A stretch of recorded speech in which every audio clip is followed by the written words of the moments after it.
कुछ लोगों ने संविधान विरोधी कार्य किया इसी भोपाल के अंदर। क्योंकि ये मध्य प्रदेश है, यहाँ अन्याय अत्याचार की घटनाएं भी चरम सीमा पर है। जाति के नाम पर हत्या, मुकदमे ना लिखे जाना, लगातार शोषण जितना भी हो सकता है। मैं कुछ गांव में गया यहाँ के, तो मैंने देखा वहाँ रास्ते तो बहुत दूर की बात है, वहाँ लोगों के चलने के लिए पगडंडी नहीं है। रास्ता तो बहुत चौड़ा है, लेकिन पूरे रास्ते में नाली का पानी भरा हुआ है। एक वो वर्ग जो सदियों से मेहनत करता आया है, वो सदैव शोषित पीड़ित रहा है। और मुझे ये लगता है कि अगर हम लोग ना सुधरे तो आने वाले समय में भी हो सकता है। जिसको बाबू जगदेव प्रसाद कुशवाहा 90% बता के गए, साहब काशीराम साहब 85% बता के गए, जहाँ एक विशेष थ्योरी दी गई बहुजनों की थ्योरी। ये बहुजन वही है और कहाँ भाग कर रहे? तो यहाँ का मेहनत का समाज है। यहाँ 2 अप्रैल भी हुआ। भारत में सबसे ज्यादा शहीद होने वालों की संख्या मध्य प्रदेश की है। यहाँ राजनीतिक लोग भी हैं, सब लोग। लेकिन जब भी समाज के ऊपर हो रहे अन्याय अत्याचार की बात आती है तो सब लोग राजनीति बस मौन हो जाते हैं, चुप हो जाते हैं, उनके मुंह बंद हो जाते हैं। ये आह्वान आप लोगों के लिए इसलिए किया गया है कि ये बताया जाए कि उस समय जब बाबा साहब अम्बेडकर काम कर रहे थे तो उन्होंने भी कहा था, मिस्टर गांधी, अगर 20वीं सदी आपकी है तो 21वीं सदी यहाँ के मेरे लोगों की होगी, बहुजन समाज के लोगों की।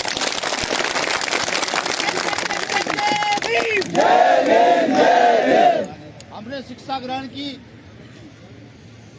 हम मजबूत हुए, व्यापार किए, धीरे धीरे आगे बढ़े। उस समय बाबा साहब ये कहकर जा रहे हैं 20वीं सदी में कि 21वीं सदी मेरे लोगों की होगी।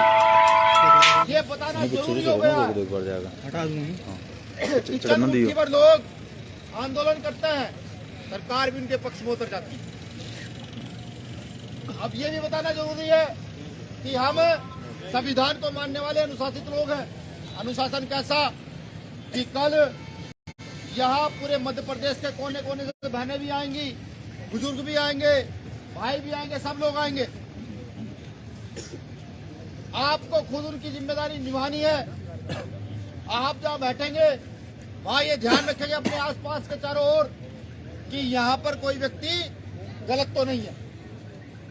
जब भी आपको ये लगे कि ये व्यक्ति गलत है तो आपको ना उसे कुछ कहना है, पास खड़े हुए वॉलंटियर को सूचना करनी है कि सर ऐसी सी बात है, ये व्यक्ति हमें संदिग्ध लग रहा है, इसकी जांच कीजिए कौन है।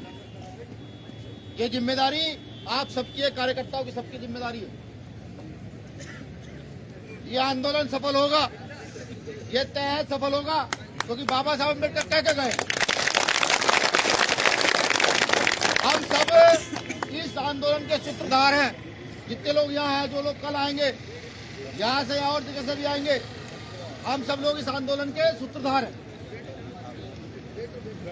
लेकिन अगर हम अनुशासन स्थापित करने में नाकामयाब हुए तो वो लोग जो सदियों से शोषण करते आए हैं वो ये सोचेंगे और कहेंगे कि इनके अंदर ये बड़े-बड़े महापुरुष पैदा हुए, इनके पूर्वज ये बताता है कि बहुत मान रहे, लेकिन ये लोग अनुशासन नहीं बनाते। तो आप सबकी जिम्मेदारी ये बनती है कल के लिए कि अपने इस आंदोलन को अपना समझकर सब लोग अनुशासित तरीके से बैठने का स्थान देंगे, बिठाएंगे। किसी को आवश्यकता होगी तो उसकी आवश्यकता की पूर्ति करेंगे। मैं मानता हूँ कि हमारे पास संसाधन कम है। संसाधन का सीधा मतलब है पैसा हमारे पास है नहीं, मैं मानता हूँ इस बात। मैं ये भी मानता हूँ यहाँ कुर्सियों की व्यवस्था उनके दिन नहीं कर पाए, काम कर पा सकते हैं। मैं ये भी मानता हूँ कि हो सकता है कि कल कुछ लोगों को पानी ना मिले, हो सकता है खाना ना मिले, हो सकता है ये बात हो सकती है। लेकिन ये आंदोलन उनका ही आंदोलन है जिन्होंने सदैव भूखे प्यासे रह करके इस आंदोलन को चलाया। मैं जब महान शख्सियत का नाम लूं तो तथागत गौतम बुद्ध ये पैर चलते थे, प्रचार करते थे, नहीं पता था कहीं खाना मिलेगा नहीं मिलेगा। मैं नाम लूं सतगुरु रविदास जी का, मैं नाम लूं संत कबीर का, मैं नाम लूं गुरु नानक देव जी का, मैं नाम लूं गुरु घासीदास जी का, ऐसे तमाम नाम है, तमाम कि जिन्होंने ये आंदोलन नंगे पैर भूखे पेट रह करके चलाया। जब वो लोग भूख प्यास की तरफ सहकर इस आंदोलन को चला सकते तो मुझे ये महसूस का मुझे विश्वास है कि हमारे लोग भी इस आंदोलन को भूखे प्यासे रहकर चला सकते हैं। बाबा साहब अम्बेडकर जब विदेश पढ़ रहे थे पैसे नहीं होते थे, एक ब्रेड का टुकड़ा खा लिया, कभी एक रोटी मिल गई वो खा ली, बहुत कम खाना खाकर अपना जीवन यापन किया। ये दर्द हमें समझना होगा। वो 13 अप्रैल में जो भाई शहीद हुए हैं, तो माफी चाहूंगा 2 अप्रैल में जो भाई शहीद हुए हैं, उनका दर्द हमें समझना होगा। लेकिन हाथ जोड़कर यही निवेदन है, अपने जो भी साथी आ रहे हैं सबको फोन करें कि सब अनुशासन में आए, शांति से आए, यहाँ सुने इस आंदोलन को कैसे आगे बढ़ाना है, कैसे लड़ना है, संवैधानिक लड़ाई कैसे लड़नी है। बाबा साहब अम्बेडकर एक ही अधिकार देकर गए हैं जिसका नाम संविधान है। उस संविधान के अंदर ही हमारे सारे अधिकार निहित हैं और आज उस संविधान पर तलवार लटकाए हुए हैं कुछ लोग जो ये कहते हैं कि वो सूरवीर और सूरमा है, जो ये कहते हैं कि ये व्यवस्था देश की व्यवस्था उनकी जागीर है, जो ये कहते हैं वो यहाँ के मालिक हैं। उनको ये बताना है कि यहाँ की जल जंगल जमीन के रखवाले, यहाँ सड़क नदियां नहर खोद करके ऊंची ऊंची बिल्डिंगें बनाने वाले, यहाँ रात दिन मजदूरी करने वाले, खेती करने वाले, वो इस देश के मालिक हैं। ये देश सही मायने में किसी का तो ये देश उनका, ये भारत का इतिहास कहता है। वो उनको बताना है। हमारी लड़ाई किसी जाति किसी धर्म के व्यक्ति से नहीं है, बिल्कुल नहीं है। हमारी लड़ाई है अन्याय, अत्याचार, शोषण और गैर बराबरी के खिलाफ। वो गैर बराबरी कि एक गांव में आप जाएं, एक व्यक्ति पर 100 बीघे जमीन है और एक व्यक्ति पर रहने के लिए 10 बाई 10 का कमरा भी नहीं।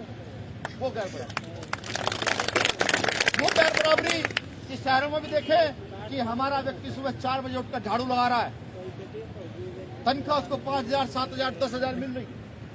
वो गैर बराबरी। वो गैर बराबरी कि सड़क के एक और ऊंची ऊंची इमारत है और सड़क के दूसरी ओर टूटे फूटे झोपड़े। वो गैर बराबरी कि एक वर्ग आराम से एसी में बैठ करके खाना खा रहा है, रोटी मिल रही है, खाना खा रहा है वरना बच्ची को फेंक दे रहा है, और एक वो वर्ग जो सुबह से शाम तक मेहनत करके भी कुछ हासिल नहीं करता।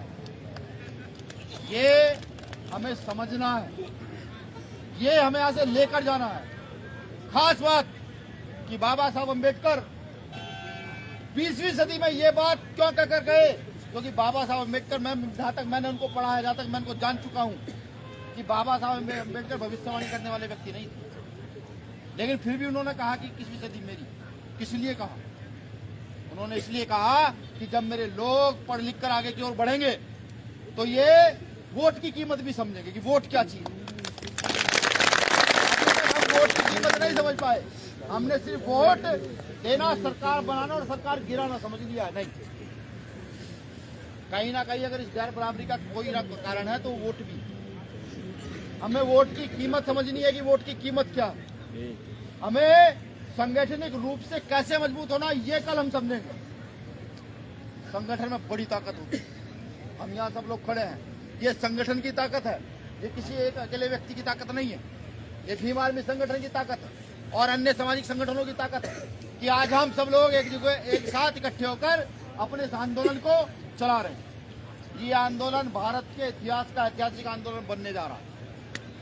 ये आंदोलन ऐसा होगा कि जब कभी इतिहास लिखा जाएगा तो 2 अप्रैल के बाद किसी आंदोलन का नाम आएगा तो भोपाल में आपके द्वारा किया गया ये संवैधानिक आंदोलन है। मेरी तो बस इतनी गुजारिश है कि अगर आपने कल का अनुशासन संभाल लिया, सभी कार्यकर्ता पदाधिकारियों ने अपनी जिम्मेदारी संभाल ली। कार्यकर्ता पदाधिकारी कौन ये भी समझिए, कोई जाति विशेष वर्ग का व्यक्ति नहीं, कोई विशेष धर्म का व्यक्ति नहीं या कोई विशेष कैटेगरी का व्यक्ति नहीं, वो बहुजन समाज जिसके लिए आंदोलन हजारों साल से चला आ रहा है, जिसमें SC, ST, OBC और माइनॉरिटी के लोग हैं, उन सबको अपनी कल जिम्मेदारी समझनी है, मजबूती से समझनी है और ये बताना है, बिल्कुल बताना है कि हम इस देश में, मध्य प्रदेश में, भोपाल में और भोपाल के एक से एक छोटे से छोटे गांव में कमजोर नहीं है, मजबूत लोग हैं। कल आपकी दिशा दशा तय करेगी कि जो लोग संविधान पर प्रहार कर रहे हैं, जो कभी किसी आर्टिकल को छेड़ते हैं, कभी किसी आर्टिकल को छेड़ते हैं, कभी OBC आरक्षण को छेड़ते हैं, कभी SC/ST एक्ट को छेड़ते हैं, उनको ये बताना कि ये अधिकार बहुत मुश्किल से हम लोगों को मिले हैं। इन अधिकारों को इतनी जल्दी हम जाया नहीं होने देंगे। इन अधिकारों के लिए हम लड़ेंगे, मजबूती से लड़ेंगे, आंदोलन करके लड़ेंगे, सड़कों पर उतर कर लड़ेंगे। तुम अपनी जेल के मुंह बड़े करो, हम जेल भी जाएंगे, लेकिन लड़ेंगे। लड़ाई का मतलब भी समझिए, आज लड़ाई का मतलब गलत दिशा की ओर ले जाना हो गया है। लड़ाई का मतलब वो नहीं कि लाठी डंडे उठाए और सड़कों पर खड़े हो गए लड़ने के लिए, नहीं। लड़ाई का मतलब वो होता है कि अपने अधिकारों के प्रति संवैधानिक व्यवस्था के तहत अपनी उपस्थिति दर्ज कराई जाए और बताया जाए कि हम किस तरीके से लड़ाई लड़ना जानते हैं। हम इकट्ठा होंगे, अपनी जनसंख्या के अनुपात में इकट्ठा होंगे और बताएंगे कि हमें इस देश में, जो देश लोकतांत्रिक देश है, जिस देश में लोकतंत्र स्थापित है, इस देश में हम अपने अधिकार लेकर रहे हैं। एक बात का विशेष और ध्यान रहे, मैंने चूंकि पहले ही कहा कि अपने साथियों को फोन कीजिए, उनको समझाइए कि कोई भी साथी सड़क पर खड़ा ना दिखे। जो साथी यहाँ आ गए हैं वो यहाँ बैठे, जो नहीं आए हैं उनको फोन करके सूचना कीजिए कि आप जैसे एंट्री करेंगे तो डायरेक्ट सब लोग आकर के पंडाल में बैठे। कोई अव्यवस्था कल नहीं होनी चाहिए, किसी कीमत पर नहीं होनी चाहिए। उनको भी पता लगे कि बाबा साहब अम्बेडकर इसलिए कहकर गए थे कि 21वीं सदी मेरी होगी। ये लोग अनुशासन के पक्के लोग, जो लोग अनुशासित होते हैं वही शासन की परिभाषा जानते हैं, वही शासन भी स्थापित करते हैं। बहुत सारे लोग हमें कहते हैं, प्रशासन भी कह देता है कि आपका कार्यकर्ता सड़क पर निकलता है और घूमता रहता है। तो कल प्रशासन को भी हमें गलत ठहराना है, उनको बताना है कि नहीं, हम सड़क पर खाली पीली नहीं घूमते।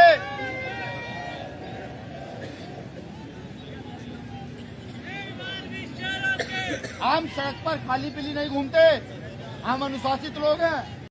हम अपनी व्यवस्था, अपनी जिम्मेदारी खुद समझते हैं, खुद जानते हैं। और भोपाल के जो आसपास, भोपाल के जो लोग हैं, कल वो अपनी जिम्मेदारी बखूबी निभाइएगा, खूब जिम्मेदारी से खड़े रहिएगा, पूरे दिन खड़े रहिएगा। किसी को किसी व्यवस्था की जरूरत है उसके लिए खड़े रहिएगा और ये मानिएगा कि आंदोलन आप चला रहे हैं, ये आंदोलन आपसे, ये मन में बिठा लीजिएगा। मैं लिख कर देता हूँ, लिख लीजिए। ये एक ऐतिहासिक जीत आपकी होगी। कल जो भी चर्चाएं होंगी, जिन मुद्दों पर बात होगी, जिन विषयों को विस्तार से समझाया जाएगा, तो आप भी समझिएगा कि असली लड़ाई क्या है, ये कल आप सबकी समझ में आए। मैं जानता हूं यहाँ युवा बैठे हुए हैं, कोई 16 साल का है, कोई 18 साल का है, कोई 20 साल का है, कोई 22 साल का है, कोई 25 साल का है, कोई 30 साल का है, कोई 35 साल का। मैं जानता हूँ, मैं ये भी जानता हूँ कि जब देश की आजादी की लड़ाई चल रही थी तो उस समय इन युवाओं ने इस देश को आजाद कराया था। ये भी एक लड़ाई आजादी की है। ये लड़ाई भी आजादी की है। ये शोषण मुक्त भारत की लड़ाई है, ये जातिवाद मुक्त भारत की लड़ाई है, ये शोषित वंचित तबका खड़ा हो उसकी लड़ाई है। ये लड़ाई पूंजीपतियों के खिलाफ। आप जानते हैं धीरे धीरे रेल बेच दी जा रही है। आपके साथ भोपाल का स्टेशन भी बिका हुआ है। एयरलाइंस बेच दी जा रही है, LIC बेच दी गई। अभी LIC का दिवाला निकल गया है, आपने देखा होगा। बिल्कुल, देखो एकदम आवाज आई, दिवाला निकल गया है।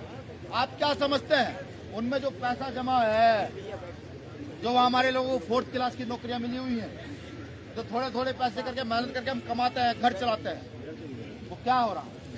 ये सिर्फ प्रहार है हम लोगों पर कि किसी भी तरीके से इस देश को प्राइवेट करके यहाँ का आरक्षण खत्म किया जाए।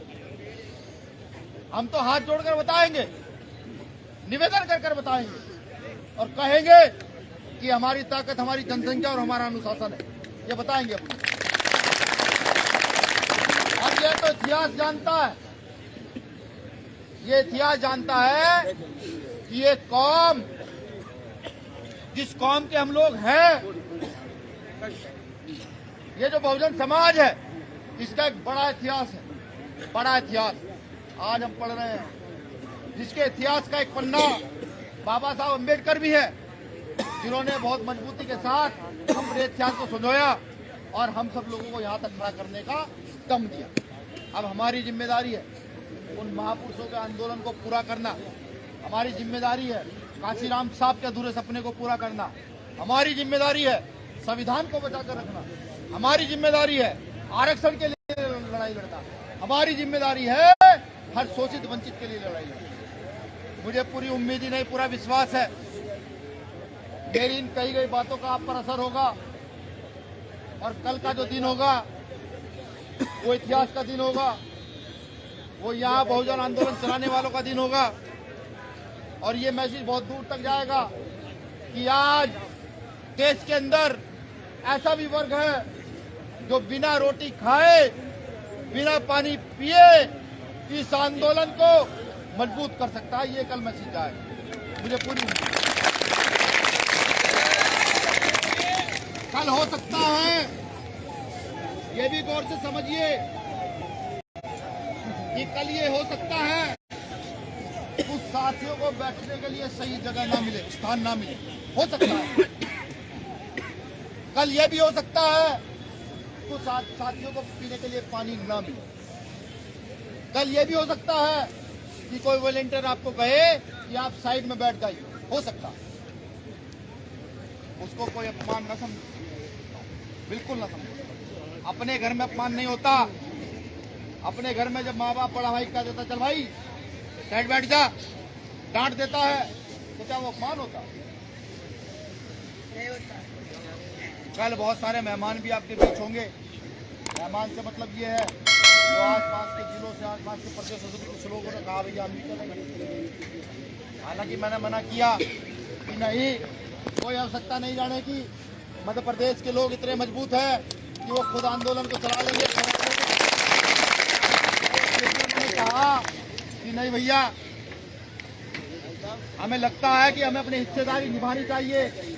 ये आंदोलन किसी एक व्यक्ति या समूह का नहीं है, ये आंदोलन पूरे समाज का है। तो कुछ मेहमान भी आपके बीच आएंगे, उनका भी आपको ध्यान रखना है। अभी जो लोग आ चुके हैं, जिसको जहाँ सोने का स्थान मिले, टेंट लगे हुए हैं, रहने वगैरह की व्यवस्था हो गई है। लोही तो लाए होंगे ना? लाए हैं लोही। मैंने कहा था पिछली बार भी कि अपनी लोही लेकर के चलना, मैं भी लेकर चलता हूँ। अगर लगे कि गैर व्यवस्था हो रही है तो धीरे धीरे अपने आप एडजस्ट हो जाइएगा। हमारे गांव से निकले एक दिन का शुरुआत नहीं। ये देखिए, मैं जानता हूँ मध्य प्रदेश के भाइयों में बहनों में इतनी ऊर्जा है कि ये इतनी ऊर्जा है कि मध्य प्रदेश को देख करके पूरा देश ऊर्जावान हो रहा है। यहाँ के आंदोलन को जब यहाँ के आंदोलन देखता है ना पूरा देश सोशल मीडिया के माध्यम से, तो उसमें भी एक ऊर्जा पैदा होती है। मुझे पूछते भी है बहुत सारे साथी कि साहब मध्य प्रदेश के लोग फुले साहब अम्बेडकर की विचारधारा को कितनी मजबूती स्थापित किए हुए, मैं उनको बताता हूँ। मध्य प्रदेश में गरीब भी है, कुछ लोग सक्षम हुए हैं, लेकिन अभी बहुत गरीब हैं। गरीबी के बावजूद भी हम इस आंदोलन को चला रहे हैं। तो ये बड़ा प्लस पॉइंट। क्या एक वादा कर सकते हैं सब लोग, कल सब अपनी जिम्मेदारी निभाएंगे। देखो हाथ उठा के बताओ।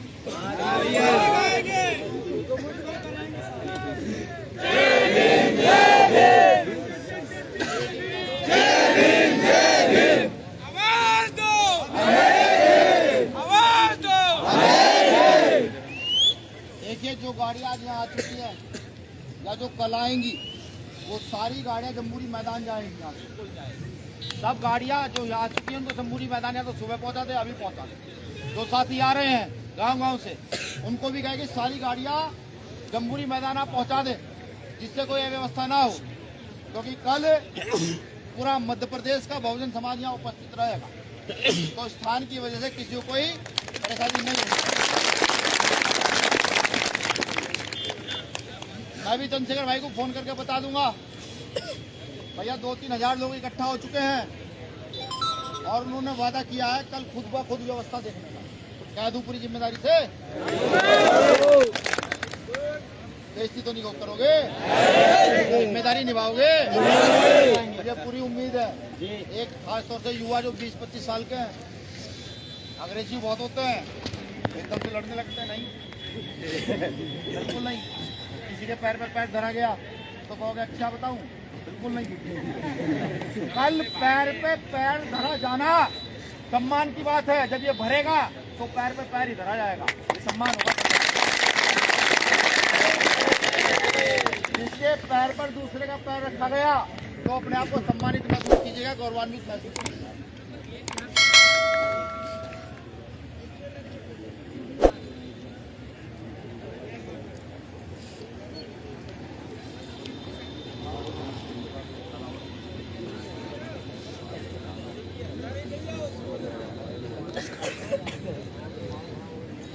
तो ठीक है, कल के लिए तैयार हैं? खाना वाना खा लिया? ठीक है, सब लोग अब जिम्मेदारी के साथ अब अपनी जगह लेंगे, लेटेंगे, सड़क की ओर कोई नहीं जाएगा।